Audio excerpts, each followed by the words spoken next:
भगवान राम की गौरव गाथा हमें अवश्य श्रवण करनी चाहिए, क्योंकि भगवान के प्रधान 24 अवतारों में से भगवान राम का जो अवतार है वो मर्यादा के प्रतिष्ठा के लिए है। और वाल्मीकि रामायण में कहा गया रामो विग्रहवान धर्मः।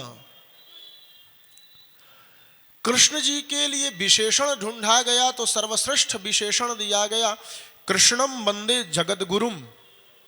परंतु राम जी के लिए बोले रामो विग्रहवान धर्मः। राम जी को जगतगुरु नहीं कहा गया।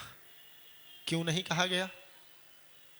बोले कृष्ण जी ने संपूर्ण जीवन में उपदेश किया है, चाहे वो गीता का हो या भागवत का हो। उपदेश ग्रहण करके लोग कल्याण को पा गए, इसलिए कृष्णम वंदे जगतगुरुम।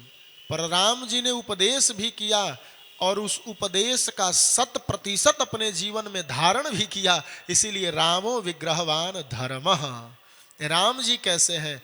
बोले जगत गुरु ये किसी रूप में है वो स्वीकार है, पर राम जी साक्षात धर्म है, क्योंकि इन्होंने जो प्रजा के लिए उपदेश किया, एक राजा होते हुए भी, एक समर्थवान होते हुए भी, भगवान होते हुए भी, कर्तुम अकर्तुम अन्यथा कर्तुम समर्थ होते हुए भी अपने जीवन में उसे आचरित भी किया, इसीलिए रामो विग्रहवान धर्मः।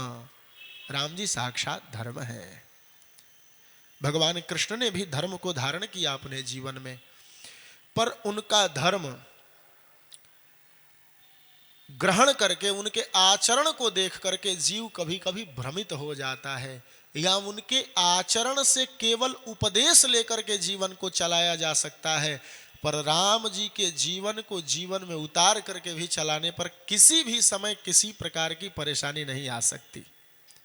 कृष्ण भगवान के कुछ चरित्र हैं जिन्हें हम आचरण में लाना चाहें तो थोड़ी विसंगति हो सकती है। जैसे अगर हम रास करने लगे तो थोड़ी विसंगति हो सकती है, पर राम जी का कोई एक चरित्र ऐसा नहीं है जिसे जीवन में हम न आचरित कर सके, इसीलिए रामो विग्रहवान धर्मः। राम जी की सत्ता प्रत्येक युग में है।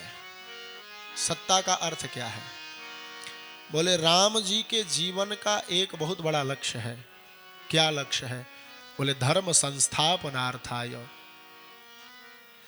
और जब जब अधर्म की बात आती है तब तब राम की प्रतिष्ठा इसी समाज में होती है, और उस प्रतिष्ठा को करने वाला, जैसे उस समय वशिष्ठ आदि बड़े बड़े मनीषियों ने चाहा कि राम प्रकट हो, और दशरथ जी जैसे कुशल राजा को आगे करके पुत्रष्टि यज्ञ करके राम जी को प्रकट किया गया, उसी तरह आज भी इस युग में बड़े बड़े संत महात्माओं ने अपने तन मन धन सब कुछ समर्पण करके चाहा, और देश के राजा को आगे करके इस कार्य को पुनः उसी प्रकार से प्रतिष्ठित करने का जो सुनियोजित कार्यक्रम चल रहा है हमारे इस पावन अपने क्षेत्र में भी, जो रामला प्राण प्रतिष्ठा उत्सव है जिसमें हम सब सम्मिलित है, तो ये हर युग की बात है। जब जब अधर्म की बारी आती है, संत महात्माओं के मन में भगवान प्रेरणा जगाते हैं, और उस समय के राजा को आगे करके उस परम ब्रह्म परमात्मा को राम रूप में प्रकट करने का कार्य होते रहता है।